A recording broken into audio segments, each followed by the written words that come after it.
What if the reason good people keep getting hurt isn't because they're weak? What if it's because somewhere along the way they confused kindness with surrender? You've seen it. Maybe you've lived it. The person who tells the truth while everyone else plays games.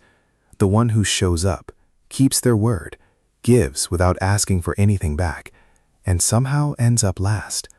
Passed over, taken advantage of, forgotten in a room full of people who lie beautifully and get rewarded for it. It feels almost cruel, like the world has a secret rule nobody told you about, a rule where honesty is a liability and manipulation is a skill. But there was a philosopher, over a century ago, who looked directly at this problem. He didn't offer comfort. He didn't tell people to just be positive or wait for karma. He told them something far more disturbing and far more useful. His name was Friedrich Nietzsche, and by the end of this video, you'll understand one of his most misunderstood ideas, the difference between being good and being weak, and how you can stay honest, stay kind, without ever being easy to exploit again.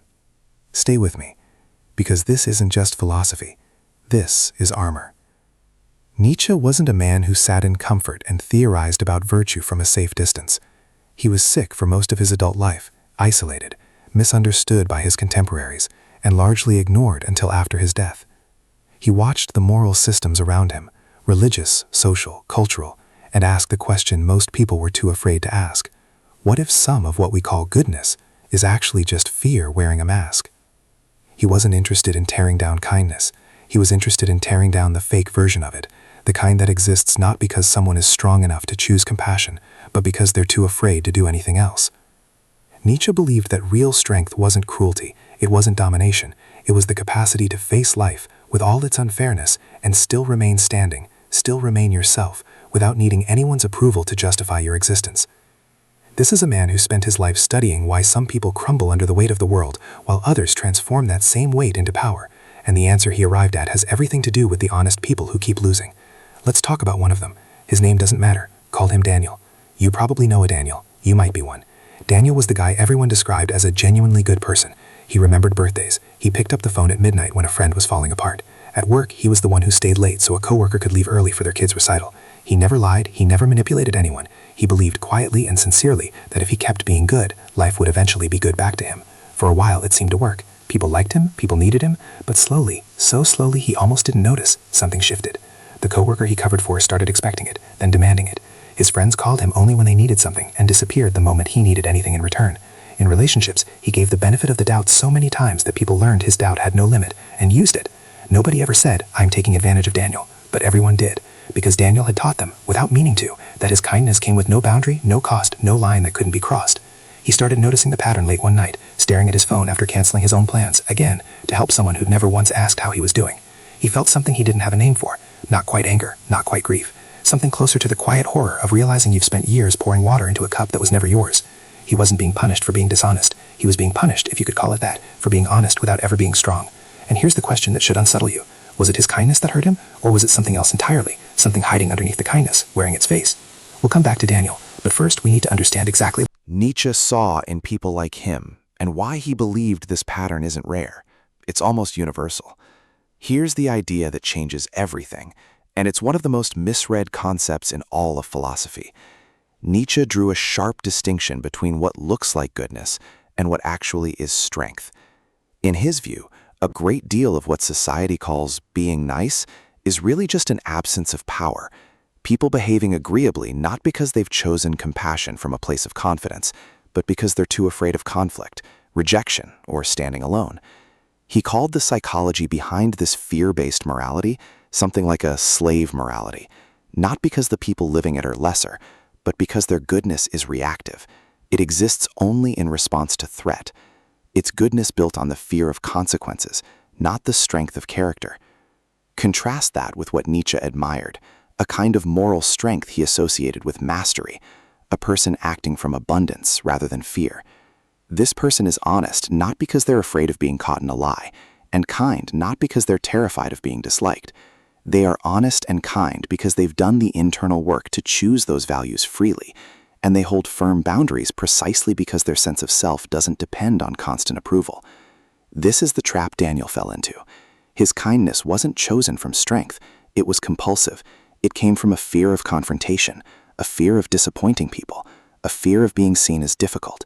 And people can sense that difference, even if they can't articulate it.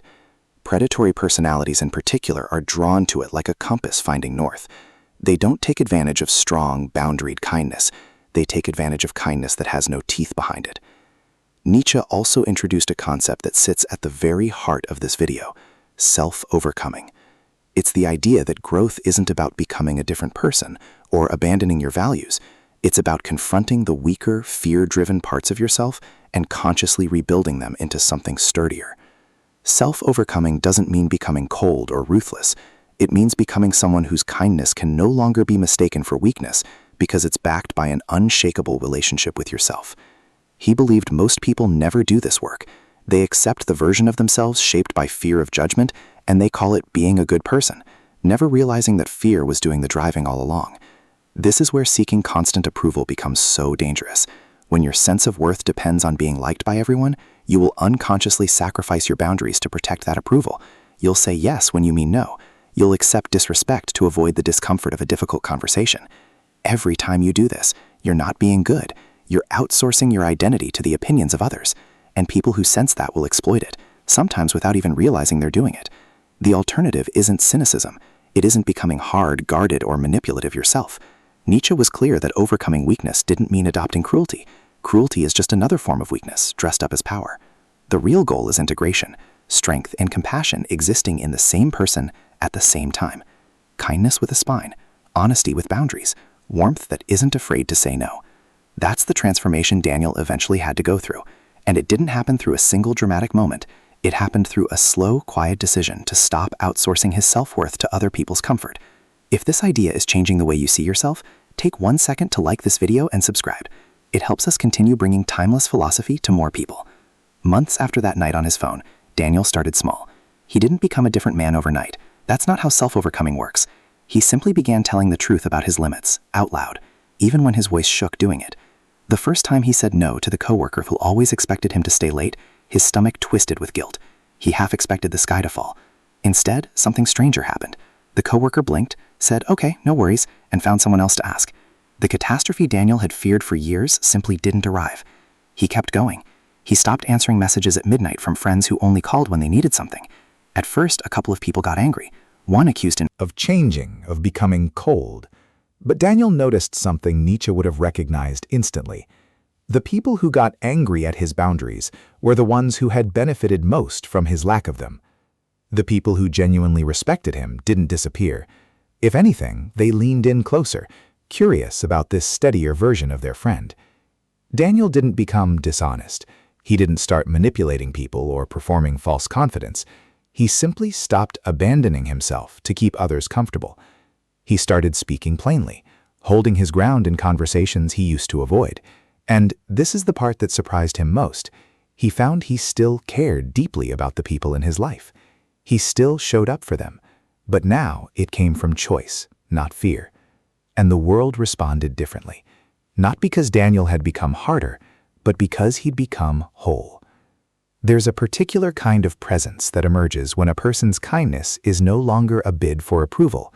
It reads as calm, as grounded, as someone not to be tested. People who once pushed his boundaries began, without being told, to respect them. Not because Daniel threatened anyone, because he simply stopped negotiating his own worth. The bitter irony Daniel eventually understood was this: the version of him that tried hardest to be liked was the version people respected least. The version who was willing to be disliked, who could say a calm, unapologetic no, became the version people trusted most. This is the transformation Nietzsche was pointing toward all along. Not cruelty disguised as strength, not kindness disguised as fear, but a rare, integrated thing, a person strong enough to be gentle, because nothing about their gentleness depends on anyone else's permission. So how do you actually build this in your own life, without waiting for years of quiet suffering to force the lesson? First, separate your kindness from your fear. Before you say yes to something, ask yourself honestly, Am I doing this because I want to, or because I'm afraid of what happens if I don't? That single question, asked consistently, will change the entire shape of your life. Second, understand that boundaries are not betrayals. Saying no to someone who has taken your yes for granted is not cruelty. It's the beginning of self-respect. People who truly value you will adjust. People who only valued your compliance will reveal themselves, and that information is valuable, not painful. Third, stop performing for approval. The moment your self-worth depends on universal approval, you become predictable, and predictable people become exploitable. Let some people be disappointed in you. It's not evidence that you're doing something wrong. Often, it's evidence that you finally are. Fourth, practice honesty that includes yourself. Nietzsche's entire philosophy circles back to self-honesty, not performing goodness for an audience, but actually examining your own motives without flinching. Ask yourself where your kindness is actually fear, and slowly, deliberately, replace that fear with chosen values. And finally, remember that strength and warmth are not opposites. You do not have to become guarded, distant, or manipulated to stop being exploited.